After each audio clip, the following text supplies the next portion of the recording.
Rebecca. Thank you. I'm Stephanie Powell Watts. I'm from Lehigh. I'm a writer and a professor there.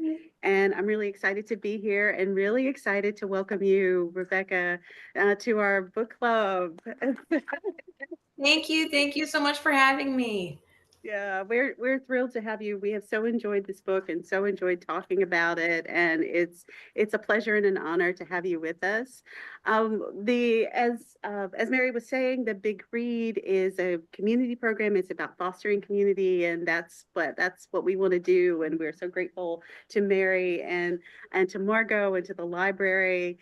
Touchstone Theater is a place for community. The library is a place, and it's wonderful to be in conversation with the book, and it's even more special, to be in conversation with the author of the book. So welcome and thank you so much for being here.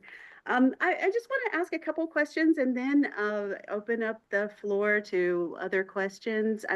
I'm I was so moved by this book in many ways. I mean, your generosity. I just wanted to read a couple of things that other critics have said about it. That it's powerful and funny and erudite and enlightening and powerful and intimate and generous. You're so generous in this book to people who are sometimes really annoying or just wrong or just thoughtless, I'm really grateful for that because it's a response that we need, this kind of generosity of spirit, not to just say, oh, you're okay, you're right, but to be open and compassionate and generous about that, as I think is a hallmark of wisdom, and I really appreciated it in this book. You say in the beginning, in the preface, you have a number of disclaimers about what the book is and what it isn't. And could you talk a little bit about your aims for the book and any of the burdens that you might feel for representation or that you've overcome, those kind of things? Totally. Yes. Yes. And thank you for the question. Really quick before I answer, I just like looking at this screen with all of these faces, and I know snow is coming for you. And I just think there's something so beautiful about this group showing up around this table to talk about a book. I mean, I'm just taking that in for a minute. So I just want to thank you for coming out into the world to have this conversation. I think staying home would have been a real temptation for me. So thank you for everyone for showing up. And yes, let's talk about the intro and sort of that trying to set expectations for readers of what they will experience when they step into that book. I think one of my pressing concerns, I think part of this is being a writer, and part of it is knowing sort of maybe some of the expectations that people have when they pick up a book that has a wheelchair on the cover, which is that it will be education forward, and that you will be learning like how to or to not talk to disabled people and what to say or not to say. And I know that there is part of that in the book that comes out, but I think in the forefront of my mind, it felt like what my hope for what I was offering readers was an experience, like a deep experience and into one person's life. And almost even more specific than that, it's like one lens of one person's life. And I think part of the specificity of one person's life is a little bit of what you alluded to there, Stephanie, of like not representing any of the other experiences, right? I mean, I know, and I've continued to even learn more about just the not only the sprawling wide range of disability and the way that can be embodied in the world, but also just how deep each of those experiences are. That these experiences are could not be more personal. They're like literally built into our bodies, and that there's a huge range of what those experiences are. And so I think my hope in both of those goals of sort of setting expectations of wanting it to be story driven and one person is in the forefront, recognizing that there's a host of other experiences behind that, is just an offering to take a glimpse into one world with the hope that that will lead to um, more stories and more voices and um, more learning across the board, more storytelling across the board. I loved hearing about the open mic storytelling better than the moth event. Like I love that. That's the kind of thing that just gets me so excited. Is like, yes, there's so many stories that we hold inside of these bodies of ours, and to have the space and invitation to say them aloud and have people listen to them, I think is incredibly powerful. So yeah, what the book is and what it isn't, and there's a lot that it isn't, and there's a very specific thing of what it is. So thank you for starting us off with that. Yeah, I was I think it's one of the kind of burdens that is often that's often one for marginalized people, that you have to be the spokesperson and people expect that from you. So I'm really, thank you for that response. I was really interested in hearing what you have to say about that. I one of the things that we talked about in previous discussions was about your family life and about the and about how you presented it. You're right. We lived our days climbing over each other like puppies in a box, side by side, wrestling to the ground, elbows smooshed against rib cages. It didn't occur to us to talk about any differences. Did what were those silences like? Where did then, and what do you think about it now? Ooh, juicy question, Stephanie. Especially the now. Like I'm happy to speak to it, but I will preface it by saying that it is something I feel wobbly about, and it's tricky to articulate. But I love the question. I mean, I think as a child, um, it is interesting. There's something interesting about embodying an identity as a child that your parents don't share, Mhm. and that none of my siblings shared that experience. And so I think for them, it felt really important to them. And I understand this.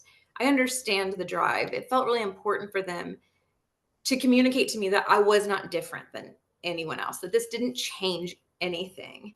Um, and I think the sentiment there is like, you still belong, right? Like you are still part of this group. This thing that has changed in you has not like catapulted you out beyond the bounds of our family. So I understand the drive of that. But I think the tricky part of it is that I was different than it did change things, right? Like it did sort of catapult me into this experience that they couldn't really understand, even as they were there to watch it. It was just so different than the way that they moved through the world, or what they knew to anticipate or expect, or what it feels like to be a young person who's stared at everywhere you go, right? Like that is a unique and distinct experience. Or what it feels like to um, not see yourself reflected in any media, or if it is reflected back to you, it's in this sort of distorted, um, harmful way. So it's interesting in their desire, being a sort of a mismatch or a half mismatch to reality, in that like um, sort of the I think that there was sort of this feeling that my belonging had to be dependent on our sameness, as opposed to creating a belonging that could acknowledge difference or be curious about difference.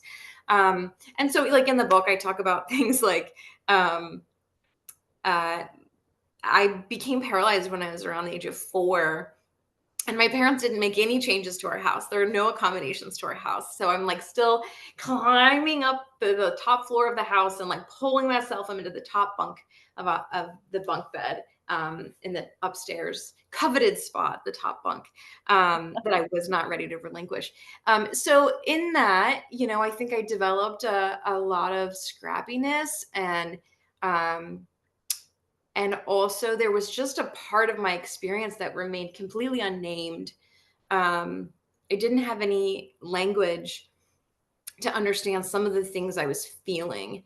And I think that just kind of turned into a recipe for shame, a lot of shame that I wouldn't even begin to know how to articulate. So I was man, I was almost 30 the first time I heard the word ableism.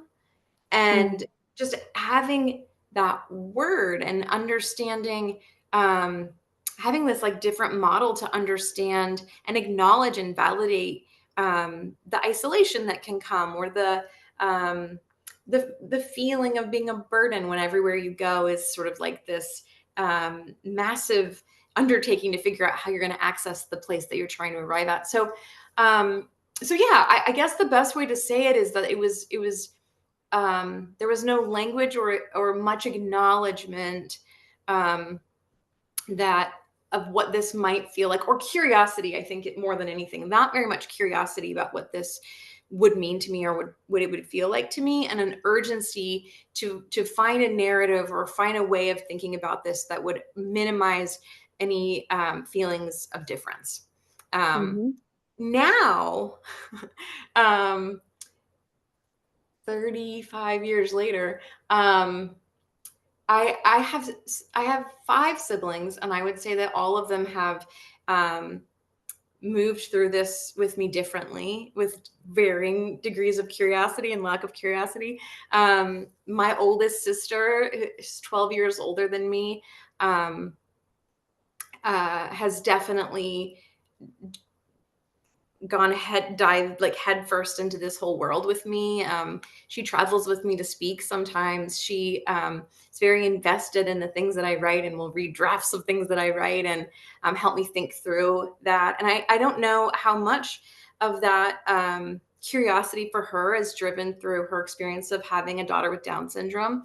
Her daughter just turned 13, and I think that um, living alongside her daughter in that way has kind of brought a different kind of curiosity around these conversations to her. It's very Mhm. interesting for me to watch her navigate that um, differently than my parents did. There's something a little bit healing for me in watching that.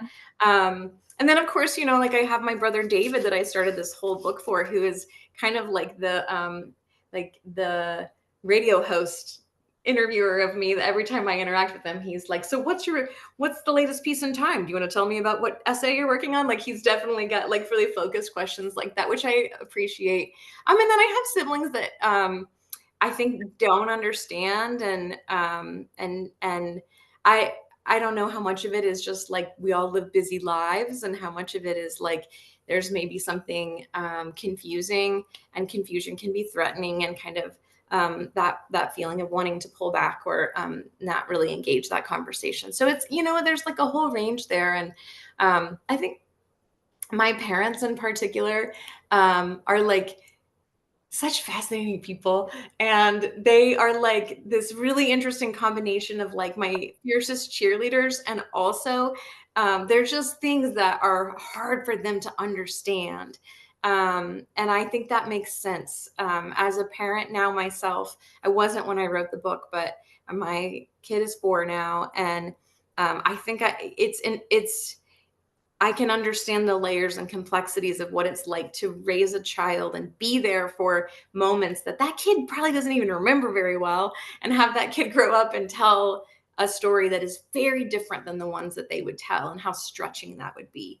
And Mhm. I see them showing up in a way that is authentic to them, and also like, yeah, I'll tell you, my chapter on the complications of kindness is very hard for my parents.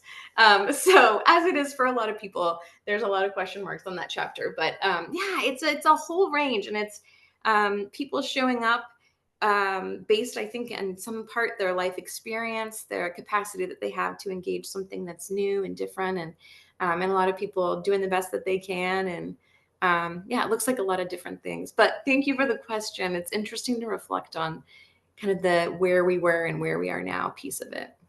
No, I really appreciate you answering it, because I do think it's a difficult question, and I love your answer. It's really open, it's really generous, and it's looking at people from in this compassionate way, and in particular your parents who might not always get it, Yeah. but who love you, so that's the bottom line. So Yeah. I really appreciate that. I want to just open the floor to some questions. So I have a bunch of questions, but I know we do too. So I'd love to open the floor. Awesome. And I'll just preface it by saying, like, I don't feel like anything is off the table. So whatever you're curious about, I know there's a lot of directions we could go, and I'm here for all of that. So Well, hi, Rebecca. My name is Magnus. I just want to start off by saying I thoroughly enjoyed reading through your memoir. It was the first book of the year that I read, and it really opened my eyes to like the unique experience of having a physical disability versus an invisible disability. With that, I noticed in the postscript that you confirmed you and Micah were expanding your family. And I just wanted to know if there were any challenges or even like just great moments that you wanted to highlight that happened during or after pregnancy. oh my gosh, what a great question. First of all, thank you. Thank you for taking the time to sit with my words and read. I'm so glad you enjoyed it. But I'm afraid that I might talk for 3 hours in response to your question. So I'm going to try to actually focus. There's so much that has happened since this book came out, and motherhood has been such a huge piece of that for me. I will start by saying, I really enjoyed the imagery of pregnancy. I really got a lot out of the idea of embodying this picture of disabled motherhood. I was really excited about that idea. I was ready to just like, break into this world of motherhood with all the um, not contradiction, but I think perceived contradiction of disability and parenting. Disability and motherhood is not always imagined together. And I really relished just the idea of doing it. And I would say like within like 12 hours of my son's birth, his name is Otto, that sort of like badass image really started to fall apart. I mean, in the actual embodied experience of motherhood was such a shock to me. It was so much harder than I expected, in so many different ways. And I think I was particularly frustrated, shocked, um, disappointed by the way that my internalized ableism came into that experience, because I had just written this book. I mean, like, this book came out into the world when my son was 3 months old, and I was in the thick of it, y'all. I mean, I was just like, he never slept.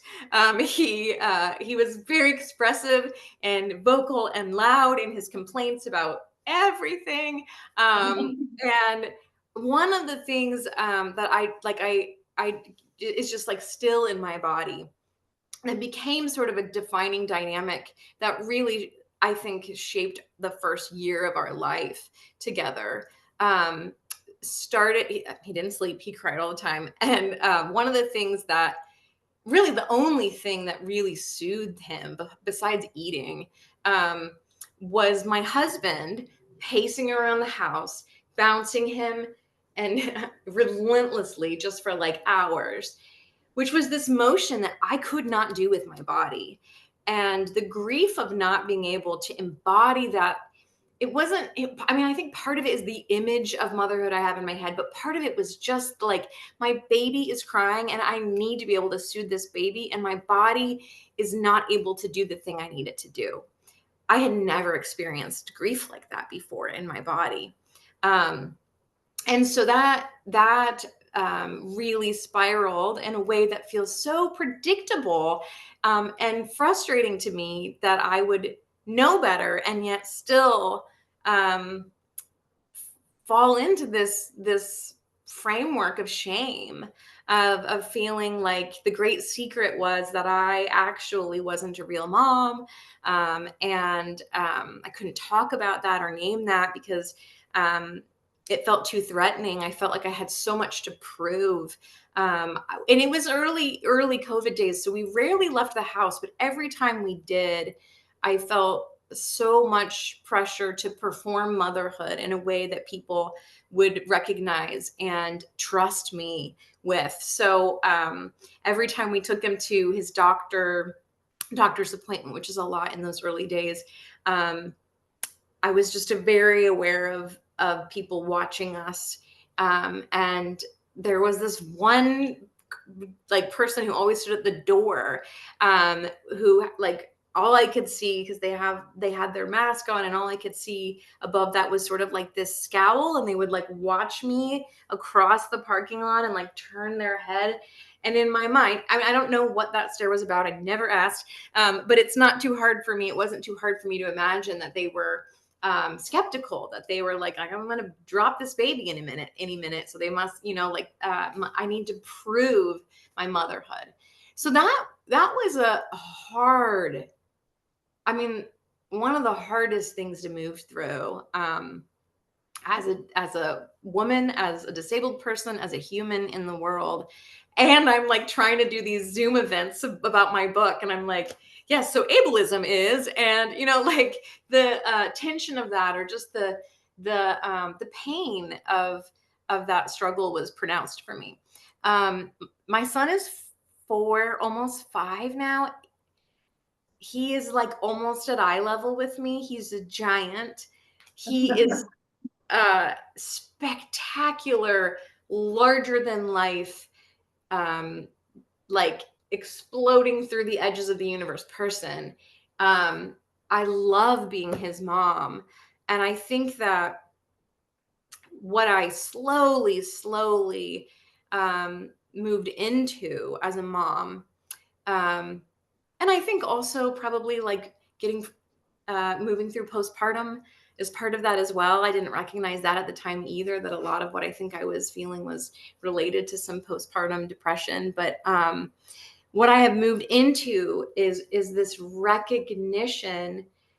And I'm saying this, and I hear myself saying it, and I'm like, that sounds really convenient and that sounds really tidy, but it's very true, that I have learned that leaning into my body, my very particular disabled body, as a guide, as the framework for motherhood, is best for both of us.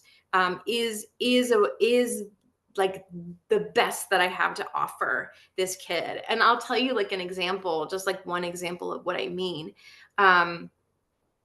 We for several years now have had this routine of like, when I would pick him up from daycare, or now from preschool, we have sort of this long walk from the school to the car. And very quickly I noticed that all the other parents would like get their kid, and then they were like all the way to their car by the time we'd gone like 15 feet, and everybody was moving so quickly and seamlessly, and it all looked perfectly choreographed.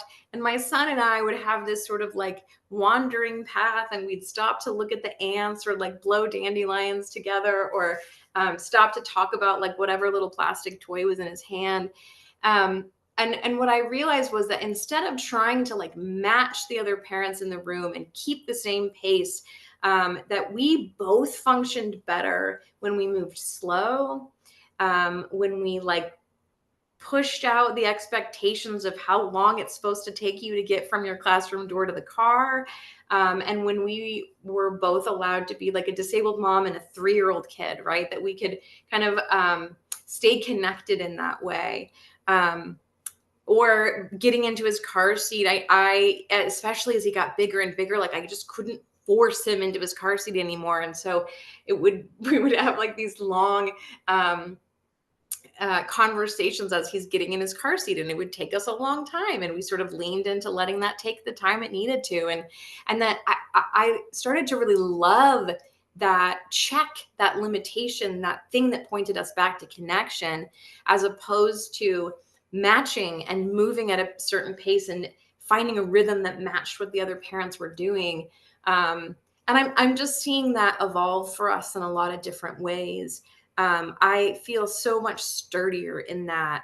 I feel really good, not just for me and my well-being, but for him and his well-being, that we operate that way, that we are learning these habits of tuning into what our little ecosystem needs more than what we're supposed to look like. And I hope that that serves him much farther and longer beyond just the toddler stage. Okay, I really did talk for a long time about that one. That's a great question. Thank you for asking it. And, you know, obviously I could say more, but maybe that's a good start to the conversation about motherhood and disability. Thank you for asking. Yeah, of course. Thank you for answering. Yes. Hi, Rebecca. My name is Ruth, and my question is about a couple of books I read. The author is Sharon Draper. She wrote Out of My Mind. They're for YA, probably like 6th grade and up. Out of My Mind, Out of My Heart, Out of My Dreams. And the main character is Melody. She's 11 and out of my mind and has cerebral palsy. And one of the Yes. stories is she goes to camp. And I can't remember if I read all 3 books. I know I read 2. So I just was curious as to. Right. Does that look right? Is this the right one? I can't see. Oh, see sorry. that. Sorry. If it's Sharon Draper, you're at the right one. Yes, Yeah. yes. I didn't know if you were familiar or you'd read about them and what your criticism might be. I'm aware of it, and I feel like I've not read them. I've read about them. And I feel like I remember there being some amount of critique of them, but I'm like blanking on what the conversation was. But if you want to speak to that at all, I'd be happy to hear and give my take based on, I guess, secondhand experience. But yeah, I remember, I feel like there was some controversy. Was there some controversy about who the author was based on the experience, what the characters were? I don't know that. I didn't, I don't know. I mean, if that could be true, I just don't know. But I don't either. Yeah, I thought the stories flowed pretty well. And I Oh, wasn't, if I said, oh my gosh, that doesn't sound right, I might have said it once or not at all. Yeah. Yeah, I'd be interested in your reading it and how you viewed it. Yeah.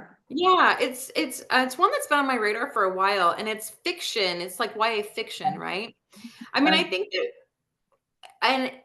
that what conversations often often hear about is the importance of the author knowing the experience of the characters that they're representing. So like own voices sort of priorities. I can't remember if that book matched that or not. But I know that that's like an ongoing conversation. It's just that priority for authors to represent the characters that they that would have lived embodied experiences that are similar. But I don't know if where that book fits in that that priority, but I'm curious about it. And I think I may even have a copy of it. But I have not read it yet. So now you're like bumping it up on my very long list of books I need to read. But thank you. Thank you. I wanted to, on page 86 of the book, there's a scene that I'm so intrigued by. It's the moment when the man gives you money. He hands you some money, puts some money in your lap, and says something like, I know what this is like, or I understand," something like that. And I mean, surely he thinks he's being kind, and he thinks that he's seeing you in a way that he would have wanted to be seen. And so it makes me think about, I've been thinking a lot about what empathy is and what it does. And can empathy see both the sameness and difference? Or is it simply about kind of reaffirming what I am? Is it simply about identification? And and where is the line? Because it seems like this was over the line in some really, icky ways, could you talk about that experience a little bit? Yeah, well, Yes, I mean, I think just the first thing that comes to my mind, I like put my hand on my chest when you said that bit about um, seeing us as the same and also different, or I can't remember exactly how you worded that, but that I feel like that has increasingly become feels more pressing and urgent way of being in the world to me is like our ability or our capacity to hold on to both of those things at the same time.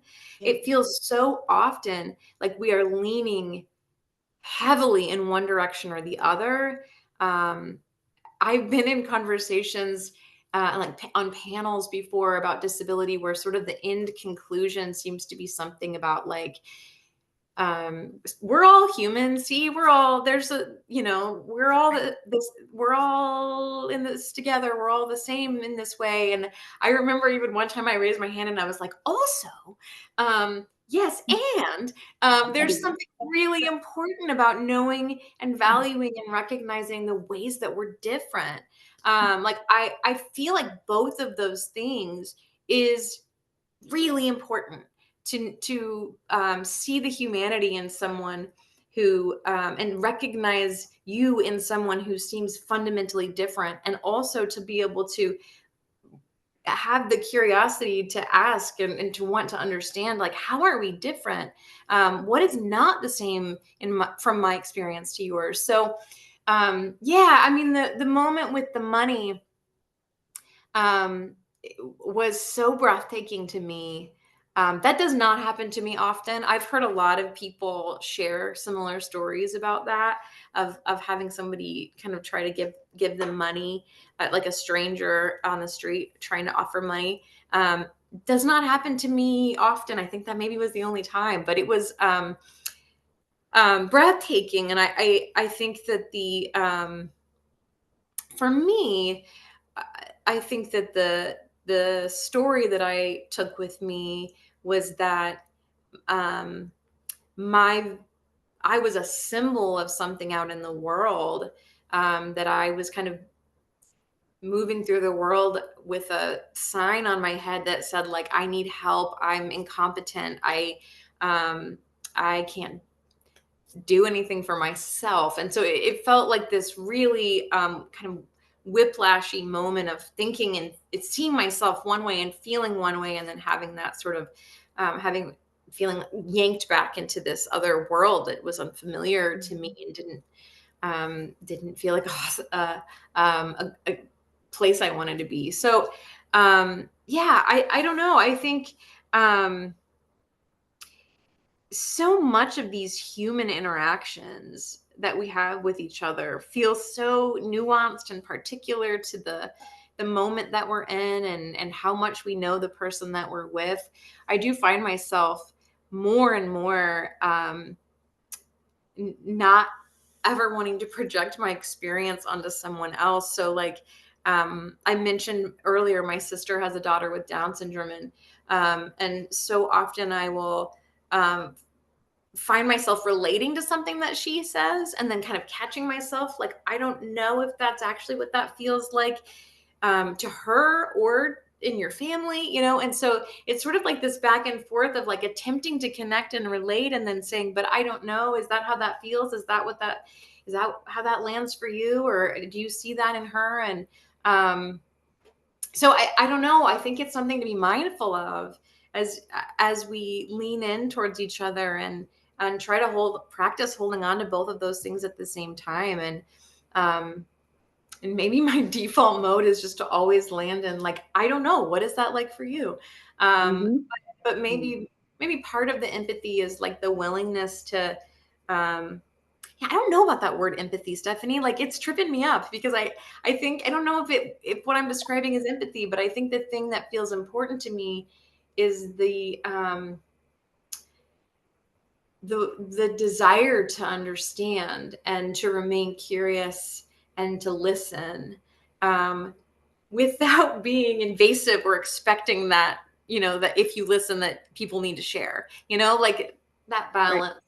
So much of it is balancing, but yeah, that was the only time that's happened, and I'll keep you posted. Hopefully, it's the only time it ever happened. We're moving into a Well, new world, right?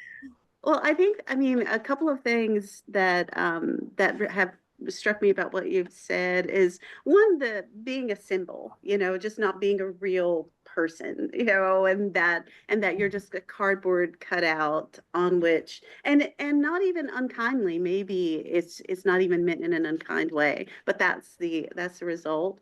And the other thing is this kind of forced intimacy, that I'm going to spill this to you. Now you spill, now you're supposed to be. And so I Yes. can't just go into the store and do my thing, I have to be in that space with you. Yes. What you're bringing up is exactly why I felt hesitant using the word curiosity, because curiosity is such a big drive to like value to me, to be curious about the world. But when you're Mhm. specifically talking about someone who embodies a physical difference, or like is operating as this symbol of some kind of marginalized identity, my experience of that is uh, a desire to be connected by asking incredibly personal questions, invasive questions, with this expectation that, like, this is kind though, right? This is nice. I want to know your story. Why do you use that wheelchair? And so yeah, it's that balance of like um, being willing to, like, longing to understand, and willing to listen, and wanting to lean in, and with no expectation that that's required, or that someone is obligated to fulfill that. I think that's maybe one of the reasons why storytelling and books are so great, is that we can be curious and learn from someone who's already like offering that, right? And there's so many books, especially right now, for us to sink into, and experience that. Learning more about experiences might be different from ours, and the same, different and the same, both at the same time, right? That's right. That's right. Um, It's Magnus again. Hi. So with having this book out for a few years now, how do you feel knowing that this book lives in so many strangers' book collections? And are you open to writing any more books? Oh my gosh, your question gave me actual goosebumps on my arms, and I feel like teary-eyed. Um I don't know how to process that. I don't know how to process it. The every single time I get a message from, like, every time I have a conversation like this, um it is so wild to me that you guys read this book. Like, any of you that sat and read and took time to read this book, I don't know when I will get over just like the awe of that. It's wild to me, and I'm incredibly honored, and a little bit like nervous, and it's wonderful, and also like I want to hide under my bed, like um I don't know how to feel about it, is what I'm saying to you. But it's a great honor. I feel very privileged, and full of awe about that. And yes, I I have been in working. I have so many drafts on my computer for what that book, memoir number 2, will be. Right after this book came out, the epilogue, if you've read that far, is sort of like a pitch for book number 2, right? It's like, oh, okay, sorry, hold on. Giant side note, now that we're talking about the epilogue. My husband Micah is doing really well. I feel like I need to say that to everyone whenever I meet them to talk about the book, because I was writing in real time up to the last moment that I could, and it was still pretty scary in our family. So I just want to let you know, if anyone is curious, that Micah is doing really well. He actually just um, passed 5 years of not having cancer, which is a huge milestone. And so we are unspeakably grateful about that. And also, in the process of all of that cancer treatment, his body has fundamentally changed, which has been an interesting dynamic for our relationship, and continuing to evolve in this ecosystem of complicated bodies. But to go back to your question, honored and awed, and amazed, and half want to hide under my bed sometimes at the wonder of people reading this book. I think also, since this book has come out, there are so many others. There's so many other collections of essays and memoirs and things being made by people who are telling their own stories of disability, which is incredibly exciting to me. And I just want to point, like I feel like I want all of those books to be on people's bookshelves too. And then, yes, we will see what that book number 2 becomes. I think it has something to do with being a child and being a mother and the evolution of those experiences. And it has been wild to watch my son go through the ages that I was when I was first going through cancer treatments and when my body was changing, and seeing him piece together the world and kind of returning to a lot of those early experiences that I had too has been a lot for me to process. So I think there's a book in there with some of that, but we will see. And I do have a picture book coming out in this spring that is a totally different kind of writing, different medium, but it's called We Are the Scrappy Ones, that comes out in April. And I've been dabbling with screenwriting, getting to experience other forms of writing, and I'm finding a lot of joy in getting to play in different mediums and kind of find different ways to tell stories, and even seeing myself evolve in the kinds of stories that I'm telling. Yeah, this book came out a while ago. There's a lot that's happened since then, so I'll keep you posted on like second memoir. Well, once it is birthed into the world, I can't wait to add it to my collection. Thank you so much. Margot. Hi, I'm Margot, and my brain is bouncing, but I'm going to try to keep it to 2 things. Relate. When I became a mother, a friend who was already a mother said, "Welcome to parenthood. It's a parallel universe that you never knew was there." Mm. And I think that encapsulates motherhood, parenthood, so beautifully. I'm so thrilled that you were able to join us today. Your voice, as you're talking with us, is so similar to your voice in the book, and it's wonderful. Oh, It's getting like we're getting I'm going to say a live book, but that's not really what amazing. a lot about the content of the book, but I want to say something about the writing. And I've been dipping in. I read it first like in September when Mary started talking about the project, and then I dip in and out. But on page 5, my glistening glowing bubble had deflated into a spot of suds evaporating on the sidewalk. That is so beautiful. Oh, It's such a clear image of what you were feeling, and the book is full of that, and made me laugh, and so I don't really have a question, but I wanted you to know that. oh, I kind of love you. This is thank you for sharing that with me. I honestly, like, I just thank you for even taking the time to just pause over some of the writing, right? For lots of reasons, I think it's a lot of the conversations that I end up having about the book are about the content, and to get to pause over the writing, which is very important to me, means a lot to me. So that was just a little gift that you gave me. And also this idea of the parallel universe. I'm going to be thinking about that too. So thank you for sharing all of that with me. I am going to take that with me. Oh, and also I will just tell you, because it might be relevant. I thank you for sitting with that metaphor. I'm a little bit obsessed with metaphors, and just as a side note, tidbit, fun fact, I think there was maybe 3 times as many metaphors in this book as in my early drafts as it landed in the final pages, and my editor was constantly like, pull back on the metaphors. We got to choose them sparingly. So your experience of the metaphors was definitely informed by my publisher, who was like, this whole book can't just be metaphors. So, But they are very useful.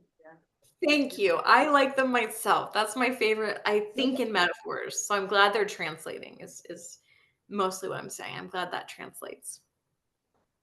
Very, yeah, I wanted to follow that up because the idea of voice in writing is one that I'm really interested in. Partly as a playwright, as an actor, like giving voice to different characters, but also like what is like how to I'm wondering, I don't know if I have a question here. I'm curious about finding like what advice you might have for people about being able to be true to their own voice in the midst of wanting to still try to communicate in a way that can be heard, but you want to also make sure that it's your voice that is coming through. And you do, like Margot said, when I sat the first time I read this book, I was just, I thought, oh, she's just sitting in the room talking to me right now, you know, which I thought was such a great way of feeling about a book, especially when there's maybe content, subject matter that might make me feel uncomfortable at times, which it did, which was wonderful. You know, it's like, yes, I should be made to feel uncomfortable at times. And so to feel as if the person that is talking to me through the book is talking to me as a friend almost, you know, is somebody like, is like, it's a one-way conversation, but it feels very conversive. And so I would love to know any thoughts you have on for those of us that are maybe trying to find what our voice sounds like in writing. Yeah. I feel like I'm among my dream readers. Thank you so much for that. And the way that you are so welcome of discomfort is beautiful. So thank you for reading it with that spirit. And I'm so glad that it felt that way. The voice felt that way to you. I mean, the first thing that stood out to me as you were describing what it felt like to receive that voice is just like a flash of this endless string of memories of reading it aloud. I think everything that I write, but I know especially this book, I mean, did I read it aloud 90 times? I think just like, and I don't know how this compares to other writers. So I'm speak to my own experience here of wanting to be able to easily deliver these lines in a way that felt very natural to me. One thing you might have noticed in transitioning from the page to just the speaker is maybe my voice sounds similar, but in speaking, I have a million ideas at once and I go in 45 different directions. And the practice of like harnessing a voice that feels true to me, but focusing it was, I think, maybe a hurdle for me. And interestingly enough, I think Instagram became a really helpful tool for me in harnessing my voice. So part of it is like reading everything aloud and seeing if the delivery, the exact delivery I have in mind is matching what's on the page. But I think part of it is learning that focus. And Instagram has 2,200 characters. And I had to learn how to harness all of the ideas and all of the metaphors and all of the tingles into something that was only like this big. And so I know that was, especially leading up to writing this book, I think those were two things that just became part of a writing practice to me, was the reading aloud and then trying to fit it into this 2,200 character format. The Instagram part of it is faded more as a practice, but the reading it aloud is not. I'm working on an essay right now. I was just working on it right up to the minute of joining this call. And I think I've read this little 5-page thing like 40 times, just again and again and again. And does this just sound, what does this sound like? So those are some pieces for me. I'm curious how that would translate in fiction, you know? I find it really challenging. I mentioned earlier, like dabbling with screenwriting. Screenwriting is the experience of writing is so different when you take like voice out of the table and it's all action and dialogue. It's all showing. I feel like all my tools, my most relied on tools, are in the background, and I have to like develop these new ones. And so yeah, I don't know how that's relevant, but it, yeah, it's an ongoing piece for me. And I wonder, with a second book, how that would develop or evolve. Would we recognize that voice? Would that voice be like, oh, this is the same woman, but 10 years older? I don't know. I'm still doing the read aloud, but I'm also getting older. So, I don't know. Thank you for the question though. Thank you for that. Well, yes, please. So it's been a few years since the book came out. I'm Matt, by the way. I'm wondering, like, reflecting back on the book, like, what are the aspects of it that you're most proud of? And are there any aspects of it that you would change if you had the chance to go back and write it again? Oh my gosh. Listen, there were things that I wanted to change the day it was published. But I think the only way that I could get it off of my computer and actually like send it off was like this deep belief that it was a living thing and that it would continue to live outside of me and be in conversation like this, right? Like in a community that we could kind of all sit down and pull it apart together, and that it was not a fixed thing, but a living thing. That's how I have to think about it in order to feel okay with it being in the world. Because I still feel it's very hard to let go of a piece of writing. In my mind, I'm still tinkering, I'm still playing, I'm still trying these ideas on. So it's much easier for me to name the first one, to be honest with, or the second question of your two questions, to be honest with you, is like, what would I change? A lot of things. I think one thing I would like to name while we're in this space together is, and I was a little bit aware of, I was aware of this when I wrote the book, but I feel like my experience of being out in the world and getting to meet so many more people with disabilities than I had when I wrote it, as I feel like I have come to hear so many more stories about the experience of living with invisible disabilities, and how that has just sort of shifted my overall perception of what this thing of disability is in the world. And again, you know, the preface is like, this is one person's experience, and it is, and that is all that this book ever was intending to offer. But I think about things like, there's that scene, if anyone remembers, there's a scene where I am like sitting outside of the dressing rooms at the thrift store. And I'm just like so frustrated with these people who I can tell, you know, in my 27-year-old mind, they shouldn't be in there. And I should be, you know, I know who should be in there, and it's me and this woman who's sitting next to me. And I just feel so differently about that story now than I did when I wrote it. I think so much about the policing that we do of accessible spaces and the ways that people with invisible disabilities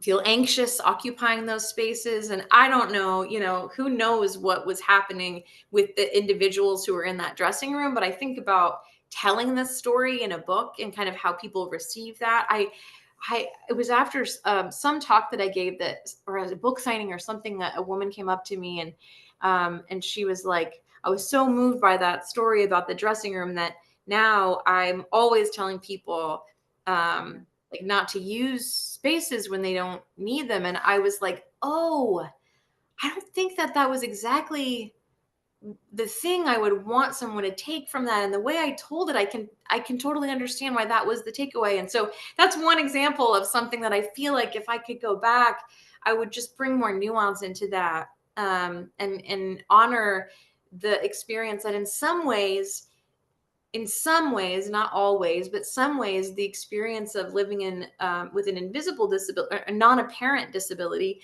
a disability that is not immediately read the way that my disability is, that in some ways, those experiences can be the opposite when we're talking about moments like that, of accessible spaces, or who gets to occupy them, or the way, even the chapter about kindness, right? That someone is going to hand me money because I look, they read me as helpless, but somebody with an invisible disability might have to convince someone that they have a need, that they need an accommodation. And there's a flip to that I think is important to look at, that is just not explored in the book the way that I wish that it was. So, and then in terms of things that I'm proud of, I really like the romance chapter. It was the most fun to write. I had a lot of fun writing it. I'm delighted by it. I think I got to make it into a movie or something, right? I've got to write the screenplay for that one day. But yeah, thank you for the question. I really appreciate the invitation to sort of process some of that aloud with you guys. So thank you. Well, we're almost out of time, but I really would love it if you could read a little bit. Oh, we'd love to hear your voice from the book. And there's so many places I could go to, but I just love this moment on 118 at the bottom to the break when you talk about representation. I think this is so beautifully done. So if you wouldn't mind reading that. I've got so many Post-it notes in my book. I'm like, can I find 118? Okay. Now I have the hard copy. Is this going to be the same? Oh, I don't know. It starts, this is one of the profound consequences. Oh, what chapter is this? Sorry, Stephanie. The price of your body. Okay. And it starts with, oh, no, right. I'm right there. Okay. So this is one of the profound consequences to the break. Yes. I can do that. Okay, let's do it. Thank you. Okay. This is one of the profound consequences of having an identity you don't share with the living and breathing community around you. Your family and friends, teachers and mentors. When you're born into a marginalized community whose members share your identity, you are born into a family that understands and knows. They've been through the same things. They carry the insider knowledge and they can help prepare you. There are other complications and particular abuses attached to those who are born into a community with shared oppression. But collective insider knowledge seems to be a unique gift as well. People with disabilities are usually born into families that don't share their disability or know anything about the world they live in. Family members can learn, but they're starting from scratch. I didn't know anyone who'd navigated their own adulthood from a disabled body, and I'd never seen it depicted meaningfully on a screen or a page. I'd never talked with a disabled woman about falling in love or how she chose her partner, didn't know any interabled couples who could model or describe this part of their relationship, had never heard anything about programs that might have helped me find a job or get some health insurance. In my universe, this was the Wild West, and I was the only cowboy of my kind trying to live on drips of water from a prickly cactus. Lovely. Really lovely. Thank you. Thank you. Thank you all for being here. I think that you're beautiful. I hope you stay safe in the snow tonight and that you stay warm. Thank you so much for the care with which you've read my book. I'm so honored. Thank you. This has been wonderful. We really appreciate it. Thank you. And we'll talk soon. Okay, I'm going to log off.